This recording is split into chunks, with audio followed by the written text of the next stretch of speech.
Nangangamba si Senador Robin Padilla sa nangyayari ngayon sa bansa na nagkakawatak-watak ang isa't isa at unti-unting pagbaksak ng Pilipinas dahil sa kawalan ng moralidad at sobrang pamumulitika sa bansa. Ito yung naging pahayag ni Padilla sa kanyang pagdalo sa Ambassadors for Peace dinner bouquet sa lungsod ng Quezon.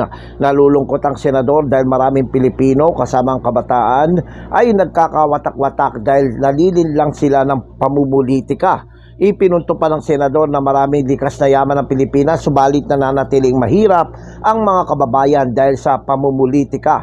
Aniya, maraming mga kabataan ang naliligaw dahil sa sobrang pagmamahal sa politika na nawawala na ang moralidad at takot sa Diyos. Iginiit ni Padilla na may babalik lamang ang moralidad ng mga kabataan kung babalik sila sa pagbabasa ng Quran at Biblia at pagmamahal sa Diyos.